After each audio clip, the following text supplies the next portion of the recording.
우리 사람에게는 감정이 있죠. 사람의 감정을 희노애락으로 표현합니다. 근데 그 중에 이 분노의 감정이 있어요. 결국 인간에게는 다 화가 있습니다. 그런데 이 분노를 사람들은 표출하게 돼 있어요. 물론 사람마다 분노를 표출하는 방법과 방식은 조금 다릅니다. 어떤 사람은 참고 또 참고 사귀고 그러다가 견디지 못해 한순간에 터지기도 하고, 또 어떤 사람은 그냥 건드기만 하면 그냥 바로바로 공격하듯이 화를 내는 분도 있고, 조금씩 다른 그런 성격 성향 때문에 분노에 대한 표현과 표출도 다릅니다. 그런데 분명한 것은 인간의 감정 속엔 분노가 있는 거예요. 그래서 이 분노를 무조건 금기시하고 아니면 분노를 무조건 나쁜 것으로 보는 것이 아니라 이 분노를 지혜롭게 잘 조절할 수 있어야 돼요. 무조건 참는다고 다 되는 것도 아니고, 너 무조건 화내는 것도 좋은 것도 아니고, 지혜롭게 분노를 잘 조절할 수 있어야 됩니다. 특별히 내적인 외적인 분노에 대한 반응이 나오게 되어 있습니다.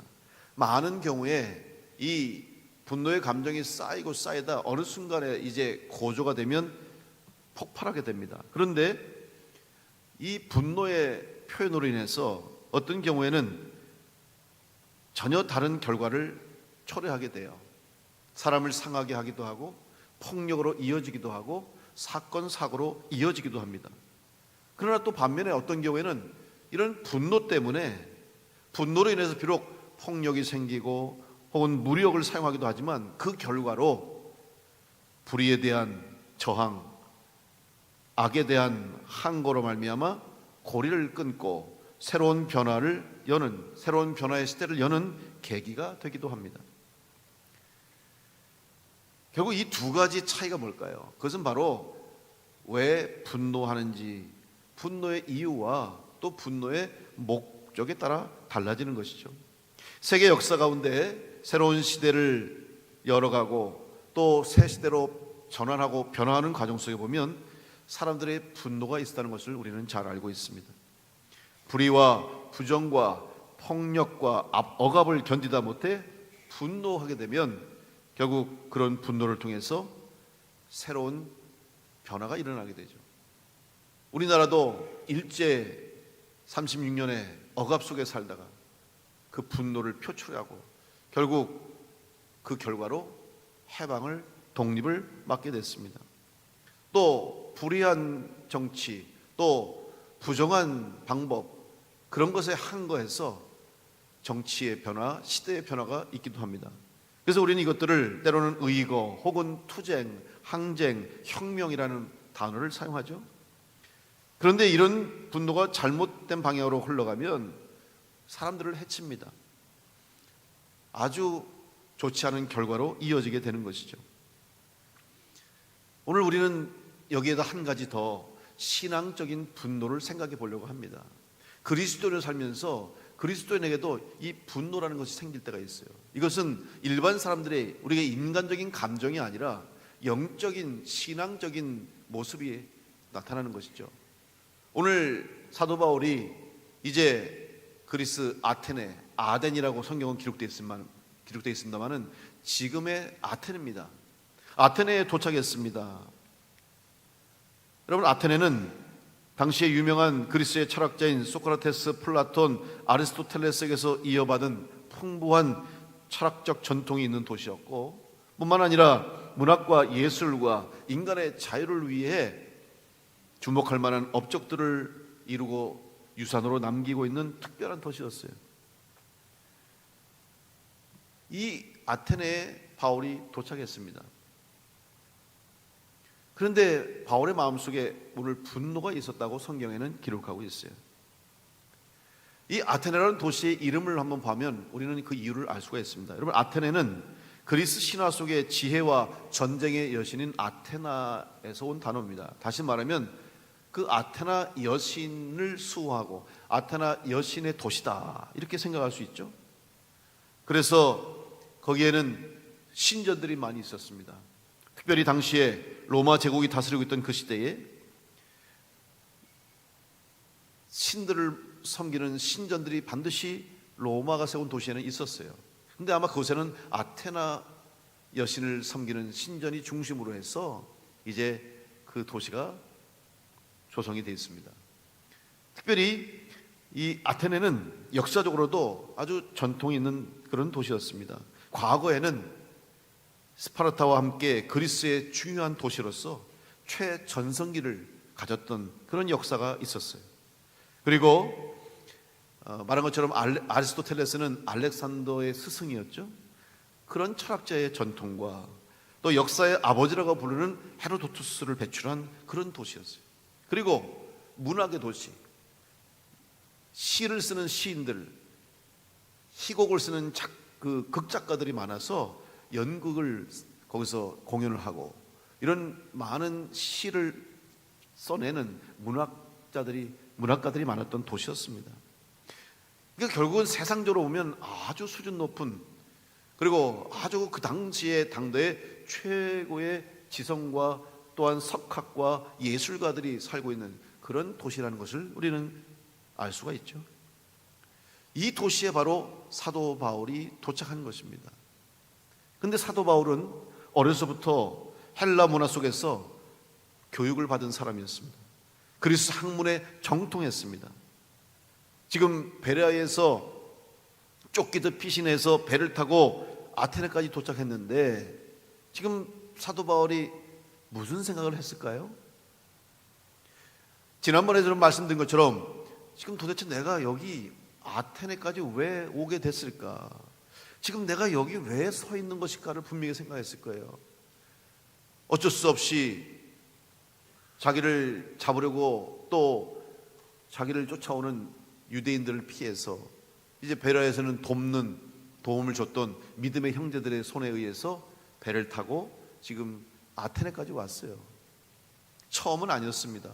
벌써 가는 곳마다 복음 전하는 도시마다 어쩔 수 없이 피하게 되었고 숨게 되었고 쫓겨나게 됐고 이런 상황이 지금 계속되고 있는데 벌써 어쩌지 하다 보니 지금 내가 어떻게 여기 아테네까지 오게 됐을까? 거기에서 사도 바울은 하나님의 섭리와 뜻을 깨닫는 거예요. 여러분, 지금까지 우리가 본 것처럼 사도 바울의 전도 여행의 계획 속에 사실은 사도 바울이 생각하고 바라고 원하고 계획했던 대로 다 이루어진 것이 아니었어요. 오히려 정반대로 사도 바울의 생각과는 달리, 혹은 사도 바울의 가고자 하는 방향과는 반대로, 사도 바울은 아시아로 가기를 원했지만 하나님은 그를 마게도냐, 유럽으로 방향을 바꾸셨고, 사도 바울이 가고자 하는 대로 갈 때마다 성령이 허락하지 않고 막으셨기 때문에 사도 바울은 전혀 자기의 계획과 생각과 뜻과는 상관없는 지금 오늘 아테네까지 오게 되었다는 것입니다. 그리고 사도 바울은 오늘에서야 하나님께서 왜 나를 때로는 막으시고 또 틀으시고 감옥에 들어가게 하시고 고난을 당하게 하시고 어려움과 환난 속에서 나를 인도하시는지 그 이유를 다시 한번 깨닫게 된 것이죠. 오늘 여러분의 삶, 우리의 삶 가운데 마찬가지예요. 여러분, 혹시 여러분이 기도하다가 왜 내 기도가 이루어지지 않을까? 그리고 왜 내가 원하는 대로 되지 않고 원치 않는 대로, 때로는 뜻하지 않는, 전혀 생각하지 못했던 그런 방향과 방법대로 왜 하나님이 인도하실까? 하나님은 왜 나를 이렇게 힘들게 하실까? 왜 내 인생 가운데 이런 고난이 계속될까? 왜 이런 역경이 찾아올까? 아마 그런 생각들을 하신 분들이 있을 겁니다. 여러분, 분명한 것은 하나님은 지금도 살아계셔서 여러분의 길을 막으시는 것이 아니라, 여러분의 삶을 고통스럽게 만드는 것이 아니라, 지금도 하나님은 우리들의 삶 가운데, 여러분의 삶 가운데 지금도 살아서 우리를 인도하고 계신 줄로 믿으시길 바랍니다. 지금은 깨닫지 못해도, 지금은 알 수 없어도 반드시 하나님께서 계획하신 그 계획과 뜻을 깨닫는 날이 오게 될 줄 믿고, 사도 바울처럼 어느 곳으로 인도하시든지 어떤 방향으로 이끄시든지 믿음으로 순종하고 나갈 때 오늘 우리들의 삶을 통해서 하나님의 구원, 역사, 계획하심이 이루어지게 될 줄로 믿습니다. 지금 사도 바울은 전혀 예상하지 못했던 아테네에 도착을 했어요. 그런데 아테네에 도착하자마자 사도 바울의 마음속에 제일 먼저 일어나는 감정이 뭐냐면 분노였습니다. 왜냐하면 지금 아테네를 보니까 얼마나 웅장한지 몰라요. 화려한 전통 역사를 자랑하는 도시, 그리고 어마어마한 기세를 자랑하는 큰 신전들, 건물들 앞에 일반적인 사람들은 주눅이 들고 위축당할 거예요. 그리고 대단하다, 이 도시의 위용 앞에 그런 다 초라함을 느끼고 결국 때로는 두려움까지 느끼게 될 것이었습니다. 그러나 사도 바울은 외적인 것만 보지 않았어요. 겉으로 드러나는 아테네의 모습만 보지 않고 그 속에 흐르는 영적인 모습을 보면서 그의 마음속에 거룩한 분노가 일어나게 됐습니다. 어두운 죽음의 영, 우상으로 가득 찬 도시, 악한 영들이 역사하는 그 아테네를 보면서 사도 바울은 안타까움을 뛰어넘어서 오늘 성경 말씀 보면 격분했다고 했어요. 거룩한 분노가 일어났던 것이죠. 결국 이 분노를 통해서 사도 바울은 그 아테네에 더 열정적으로 열심히 복음을 전하게 됐어요.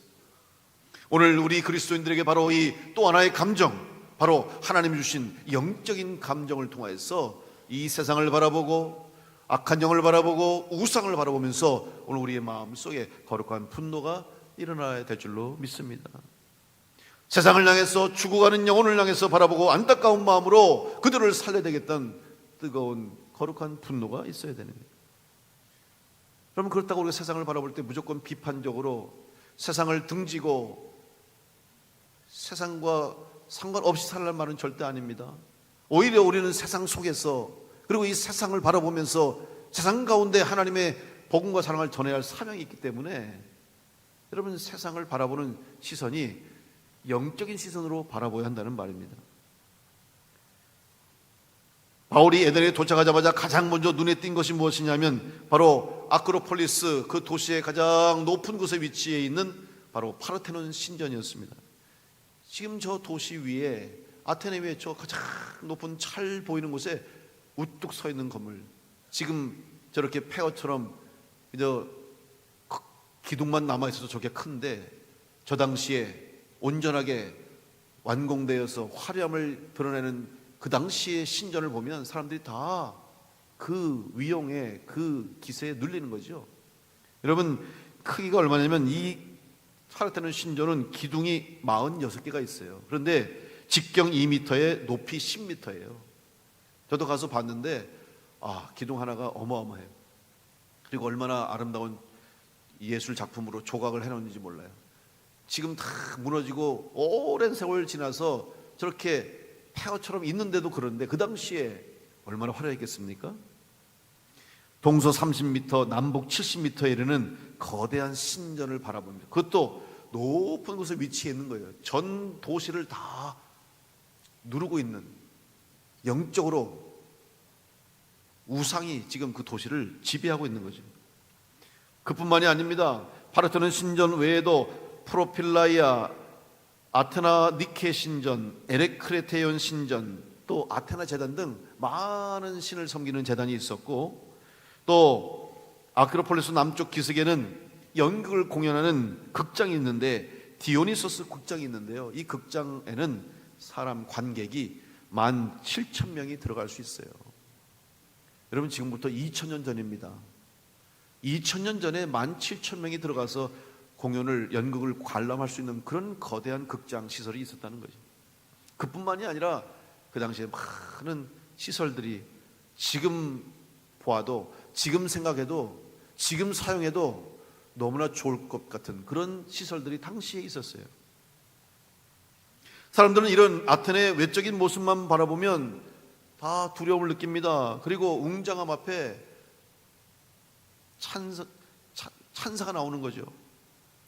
결국 로마와 헬라 문화에 순응할 수밖에 없습니다. 그런데 사도 바울은 이런 아테네를 바라보면서 이 세상의 다른 어떤 도시보다 더 심한 우상과 죄악의 도시라는 것을 보게 됐어요. 그래서 사도행전 오늘 본문의 17장 16절의 말씀 보면 바울이 아덴에서 그들을 기다리다가 그 성에 우상이 가득한 것을 보고 마음에 격분했다라고 기록하고 있습니다. 여기서 격분하다라고 하는 헬라어 단어는 파록시노입니다. 그런데 이 파록시노라고 하는 헬라어 단어에서 유래한 영어 단어가 있는데 그것은 바로 패록시즘이라고 하는 단어인데 이 단어의 뜻이 뭐냐면 바로 발작이라는 뜻이에요. 발작. 여러분, 결국 사도 바울이 격분했는데 그 격분의 정도가 어떠냐면 발작을 일으킬 정도로 강한 분노가 있었다는 거예요. 이건 영적으로 아주 큰 분노가 있었다는 거죠. 왜? 이 거대한 도시, 이 어마어마한 도시를 우상들이, 악한 영들이 다 자리 잡고 어둠의 그림자가 가득 차 있는 모습 보니까 이 사도 바울이 견딜 수가 없어요. 너무나 안타깝고 너무나 마음이 아프니까 그 속에 거룩한 분노가 격분하고, 그래서 이 성을 향해서 복음을 전할 수밖에 없게 되었다는 것이죠. 오늘 사도 바울의 임재에 계시는 성령께서 그의 마음을 움직이시고 그를 분노하게 하셔서 거룩한 분노로 그 성에 복음을 전하고 예수 그리스도의 생명의 복음, 구원의 복음을 전했던 것처럼 오늘 우리가 이 세상 아직도 여전히 악한 영들이 있고 지금도 죄 가운데 죽음 가운데 죽어가는 수많은 영혼들을 바라보면서 그들을 구원할 수 있도록, 그들에게 이 생명의 구원의 빛을 비출 수 있도록 먼저 우리 교회 가운데, 성도들 가운데 거룩한 분노가 있어야 될 줄로 믿습니다. 그러기 위해서는 겉모습만 보는 것이 아니라 보이지 않는 영적인 것을 볼 수 있는 영적인 세계를 보아야 됩니다. 이것은 사람의 시선이 아니라 성령님께서 주시는 영적인 지혜와 깨달음으로 가능한 것입니다. 지금 우리가 살고 있는 이 시대는 특별히 참과 거짓, 선과 악을 분별하기 힘든 시대에 살고 있어요. 물질 만능주의가 가득 차 있습니다. 그래서 돈을 위해서라면 수단과 방법을 가리지 않고 돈 앞에서는 가족도 친구도 소용이 없어요. 윤리와 도덕은 무용지물이 됐습니다. 또한 돈과 더불어서 권력과 성공이 우상이 되면 인간의 삶을 피폐하게 만들고 결국에는 죄와 죽음으로 멸망하게 만든다는 사실입니다. 그 외에도 세상에 쾌락이 우상이 돼서 쾌락을 쫓다가 중독된 인생, 패가망신하는 인생, 재물도 가족도 건강도 다 잃어버리는 그런 인생들을 보게 되는 것이죠. 결국 이것이 오늘 우리가 살아가는 이 세상의 겉모습이요, 또한 우상이 판을 치고 물질 만능주의의 우상, 또 쾌락의 우상, 죄의 멸망으로 가득 찬 우상들이 가득 찬 이 땅의 모습입니다. 문제는 이러한 우상들이 우리 눈앞에 보일 때 우리가 그것을 분별하고 또 그리스도인으로 영적으로 경계하고 대적하고 끌어낼 수 있으면 좋은데, 문제는 우리의 삶에 너무 친밀해 있습니다. 우리의 생활 가운데 깊숙이 침투해 와 있어요. 그래서 어떨 때는 이것이 죄인지도 모르고 이것이 우상인지도 모르고 그냥 자연스럽게 또 당연하게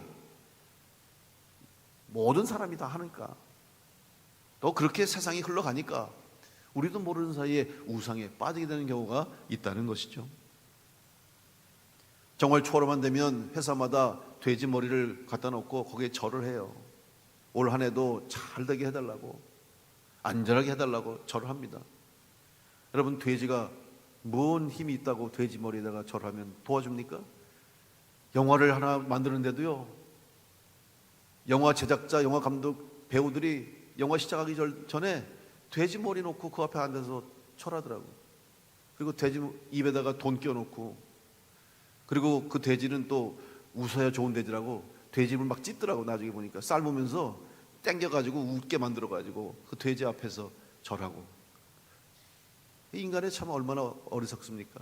그 불안함을, 얼마나 불안하겠어요. 그러니까 그걸 좀 불안함을 줄이려고 하는 방법이 그거 아니겠습니까?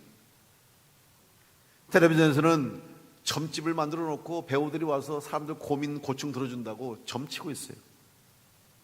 젊은 청년들은 재미삼아 점을 봐요. 여러분, 젊은이들이 많은 가는 거리에 가보면요, 왜 이렇게 점을 보는 사람들이 많은지 몰라요. 의자 하나 갖다 놓고 앉아가지고 다 손금 봐준다 그러고 타로 카드 점 봐준다 그러고, 연인이 걸어가면 애정문 봐준다 그래요. 그러면 심심풀이로 재미로 점 보는데, 여러분, 심지어는 점치는 점집이나 무당집에서 하는 얘기가 뭔지 아십니까? 손님들 중에, 단골 손님 중에 교회 집사 권사가 그렇게 많대. 예? 집사 권사가 뭐 점치러 가요 그렇게? 심지어는 자동 판매기로 점을 쳐요. 그래서 운세 본다고, 자기 띠에 맞는 운세 본다고 돈 1,000원짜리 몇 개 집어넣으면 또록 누르면 굴러나와서 그날의 운세, 그날 자기 올해의 운세 이거 본다는 거예요. 재미삼아 장난으로 할 일이 아니지 않습니까? 2000년 전이나 지금이나 우리 인간의 모습은 변하지 않는 것 같습니다. 어리석은 인간, 어리석은 죄인의 모습을 볼 수가 있죠. 특별히 지금 이 시대는 바울이 바라본 아테네보다 더 많은 우상으로 가득 차 있는 시대입니다. 오늘 바울이 그 성에 우상이 가득한 것을 보고 그의 마음속이 격분했다는 것처럼 먼저 오늘 우리들의 시선 속에 우리들의 영적인 눈이 열려서 이 세상을 바라볼 때 악한 것을, 죄된 것을 구별하고 분별할 수 있는 은혜가 있기를 간절히 축복합니다. 먼저 구분해야 되겠죠. 분별해야 되겠죠. 그러기 위해서는 영적인 깊은 단계까지 올라가야 되는 거예요.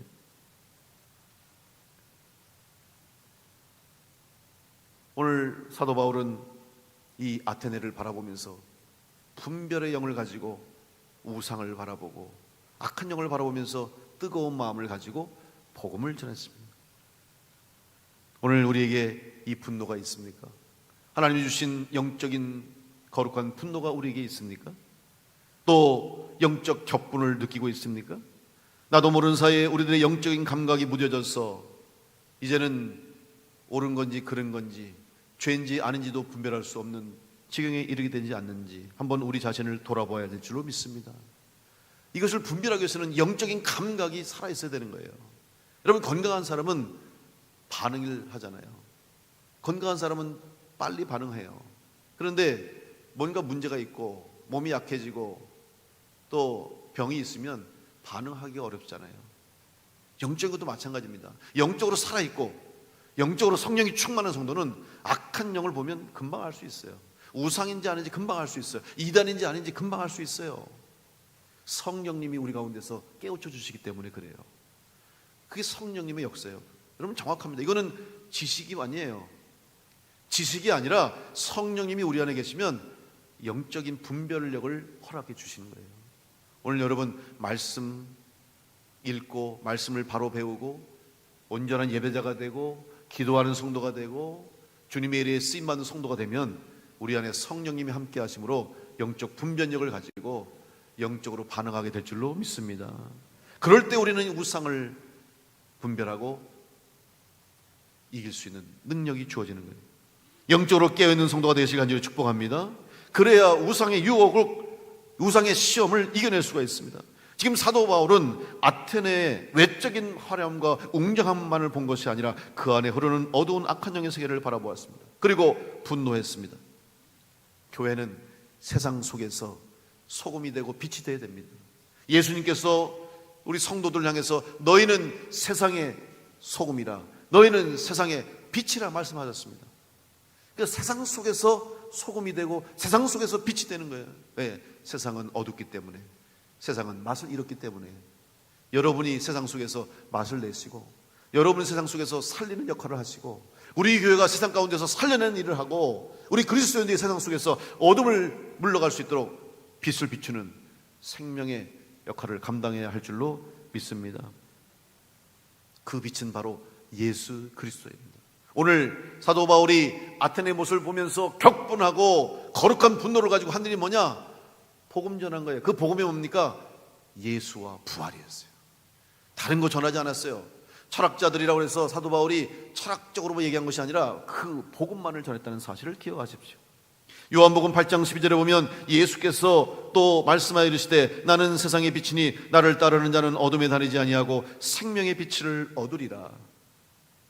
여러분, 사도 바울을 아테네를 보고 거룩한 분노를 가지고 복음을 전했어요. 오늘 본문 사도행전 17장 17절에 보니까 회당에서는 유대인과 경건한 사람들과 또 장터에서는 날마다 만나는 사람마다 변론하니 그랬어요. 첫 번째는 그가 늘 하던 대로 유대인의 회당에 갔어요. 그래서 유대인들이 제일 많이 모인 회당에서 랍비로서 복음을 전할 수 있었고, 그 다음 오늘 아테네에서 어딜 갔냐면 장터를 갔다고 성경에 기록되어 있죠. 근데 여러분, 장터, 물론 시장을 의미하기도 합니다. 그런데 여기에서 말하는 헬라어의 장터는 헬라어의 아고라는 단어입니다. 아고라는 단어는 단순히 물건만 사고 파는 장터가 아니에요. 로마 시대 도시가 건설되면 반드시 도시의 중심에 아고라가 있는데, 여기에는 물건 파는 장사가 있고 가게가 있습니다. 그리고 거기에는 법정이 있어요. 재판할 수 있는 재판을 하기도 하고, 때로는 집회를 열기도 해요.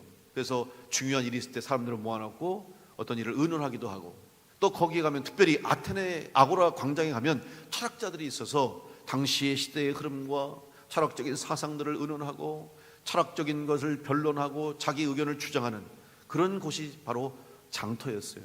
그러면 사도 바울이 지금 아테네의 장터에 갔다는 것은 무엇을 의미합니까? 그들에게 가장 중요한 자리요, 가장 중심이 되는 그곳에 가서 담대하게 사도 바울이 예수와 부활을 전했다는 거예요. 그런데 그것은 아무나 할 수 있는 것이 아니었습니다. 왜냐하면 말했다시피 철학자들이 거기서 지금 토론하고 변론하고 이야기하는데, 그 정도의 수준이 돼야 거기 가서 이야기하는데, 여러분 당시에 공부를 할 수 있고 글씨를 읽을 수 있고 글을 쓸 수 있는 사람은 아주 극소수에 불과했어요. 성직자로 어려서부터 배운 사람들, 아니면 학자로서 그 길을 간 사람들, 귀족들, 일부 소수의 사람들이었어요. 그렇지 않고서는 거기 아고라에 가서 철학자들과 변론하고 사람들에게 자기의 주장을 펼칠 수가 없는데, 사도 바울은 그렇게 할 수 있었다는 거죠. 어떻게 가능했습니까? 여러분, 사도 바울은 당대 최고의 수준의 종교, 언어, 문화 교육을 받은 최고의 지성인이었어요. 그의 출생지인 다소는 헬레니즘 문화와 학문이 발달한 도시였습니다. 거기에서 그는 어려서부터 엄격한 교육을 받았습니다. 혈통으로 베냐민 지파 히브리인 중에 히브리인이었고, 바르스바 가문으로 율법 교육을 받으며 자랐어요. 예루살렘 유대교의 위대한 학자였던 가말리엘 문화에서 라피로스 교육을 받은, 쉽게 말하면 지성과 학식과 모든 것을 겸비한 사람이 바로 사도 바울이었어요. 거기다가 로마의 시민권까지 있었어요. 그러니까 당당하게 이 아테네의 아고라의 광장에 가서 자기의 주장을 펼칠 수 있는 사람이 되었다는 것이죠. 결국 하나님께서는 이방 민족에게 오늘 우상으로 가득 찬 아테네까지 가서 복음을 전할 수 있도록 이미 사도 바울을 예비하시고 준비해 놓으셨다는 사실이죠. 사도 바울은 이제서 깨달은 거예요. 아, 내가 왜 아테네까지 오게 됐을까? 그렇구나. 내가 다메섹을 향해 걸어갈 때 왜 예수님이 나를 찾아오셨을까? 그리고 왜 내 눈을 멀게 하시고 음식을 먹지 못하게 하시고 다시 눈을 뜨게 하시고 영적인 눈을 뜨게 하시고 다시 살려주셔서 복음을 전하게 하셨을까? 그렇구나. 오늘 이방 땅에, 우상으로 죄와 어둠으로 가득 찬 그 땅에 복음을 전할 자로 나를 택하셔서 준비하셨구나. 그제서야 사도 바울은 깨닫게 된 거예요. 사도 바울도 몰랐어요. 자기가 왜 아테네까지 왔을까? 내가 지금 어쩌다가 왜 여기 와 있을까? 이제서야 깨닫게 되는 거죠. 여러분, 오늘 사도 바울 한 사람을 통해서 하나님께서 계획하신 복음 전파, 그는 아시아로 가기를 원했지만 유럽으로 가게 하시고 이방 땅을 향해 하신 것처럼, 그를 향한 하나님의 구원의 계획이 있었던 것처럼, 오늘 우리 교회와 여러분 한 분 한 분을 통해서 하나님이 이루시고자 하는 뜻과 계획이 있음을 믿으시고, 여러분 하나님의 뜻에 합당하게 주님이 원하시는 곳에서 쓰임받을 수 있도록 준비된 자로서 어느 곳이든지 언제든지 필요하신 때 필요한 방법으로 쓰임받을 수 있도록 주님의 부르심에 준비된 자로 살아갈 수 있기를 간절히 축복합니다. 우리는 알 수 없어요. 우리는 다 알 수 없어요. 이해할 수도 없습니다. 그렇지만 분명한 것은 주님은 여전히 우리와 함께 하시고, 성령님, 2000년 전에 사도 바울과 함께 했던 그 성령님, 사도 바울을 통해서 아테네에 복음을 전하게 했던 그 성령님, 사도 바울의 마음을 감동하고 그의 마음에 거룩한 분노로 격분하게 해서 그들에게 담대하게 복음을 전하였던 그 성령님이 지금도 동일하게 우리 교회와 여러분 가운데 함께 하셔서 이 세상 가운데 이 죽어가는 영혼들에게 복음을 전하게 하신 줄 믿고, 그 부르심에 합당하게 귀하게 쓰임받을 수 있도록 준비된 자로 살아갈 수 있기를 간절히 축복합니다. 세상을 바라보면서 낙심하지 마십시오. 때로는 그리스도인들이 낙심할 때가 많아요. 세상 사람들에게 손가락질 당할 때도 있어요. 바보처럼 우리를 생각할 때가 있어요. 그렇죠. 이해가 안 되니까 어리석어 보일 겁니다. 미련해 보일지도 몰라요. 여러분, 그렇지 않습니다. 세상의 기준, 세상의 지식, 세상의 권력, 이 세상의 것과는 비교할 수 없는 하나님의 지식, 하나님의 지혜, 하나님의 능력이 우리 가운데 있음을 믿고, 오늘 사도 바울처럼 준비된 곳에서 준비하신 때에 거룩한 분노를 가지고 하나님의 복음을 전할 수 있도록 여러분 다시 한번 주님 바라보고 영적인 눈을 뜨고 이 세상 가운데서 귀한 사명 감당하여 하나님 앞에 영광 돌리며 많은 영혼을 주님께로 돌아오게 할 수 있는 우리 교회와 온 성도 다 될 수 있기를 간절히 축원합니다.